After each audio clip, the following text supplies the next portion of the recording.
Hi, it's Larry here of Xbox Live's Major Nelson here at Airtight Games for Xbox Wire. Now, it's always really exciting when you get your hands on a game for the very first time. And today, I got to do just that with Murdered Sole Suspect. Now, this is a detective thriller game where you play a detective that is killed and you have to solve your own murder from the afterlife. We got a chance to talk to the team. Let's take a look. I think Murdered Sole Suspect is a really original take on the concept of the true crime murder mystery. But in the case of our game, what if you died and now you had to solve your own murder?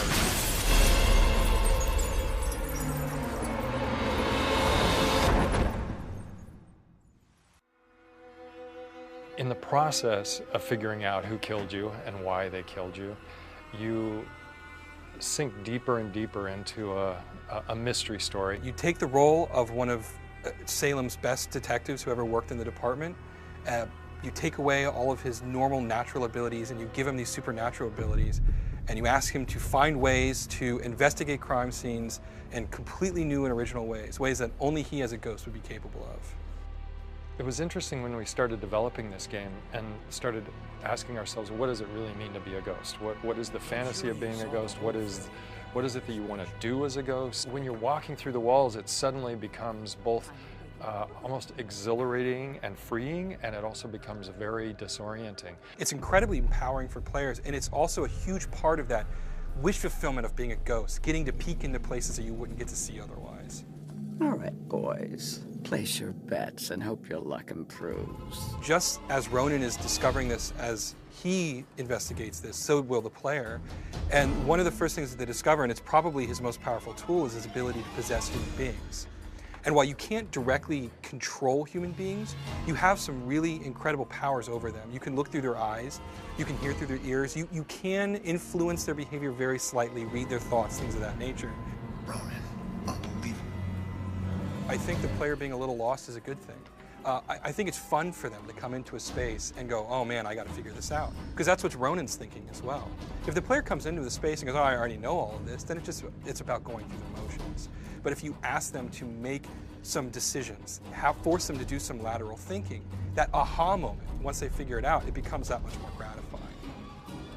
A lot of our prototyping was around how do you make it interesting for the player to do an investigation and come to those conclusions themselves, as opposed to just handing them the exact answer when you manage to gather, 4 different things that you needed.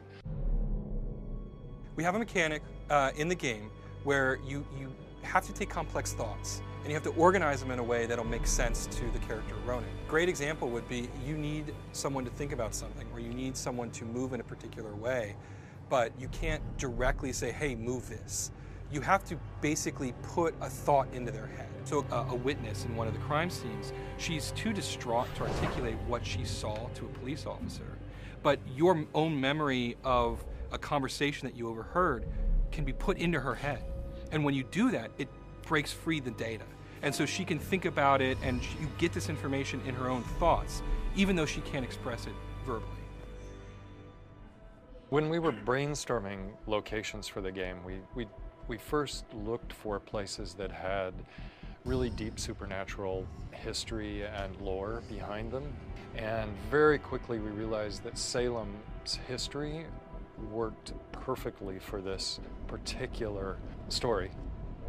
And if the player takes the initiative, they're going to learn a lot about this really rich world that we've created. There's all kinds of different collectibles. There's simple things like just finding a plaque on a wall. There's more complex things where you have to piece together fragments of a memory to get a total ghost story.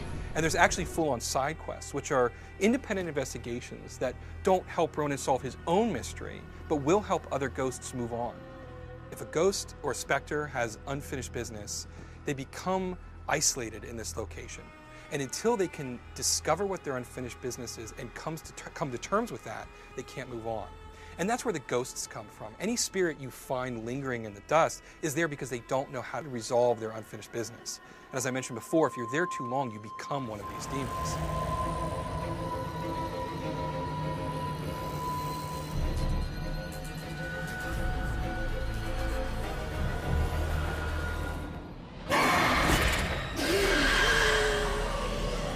I I think the thing that we're most personally proud of is creating this really rich, complex world.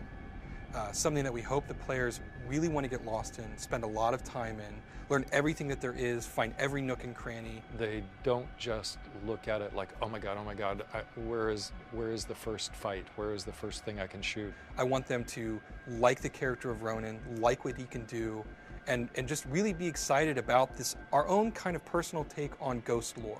Because while ghost lore is sort of universal, I think our interpretation of it is really original, and I think people are really going to remember it. Get back here! I said, get back here!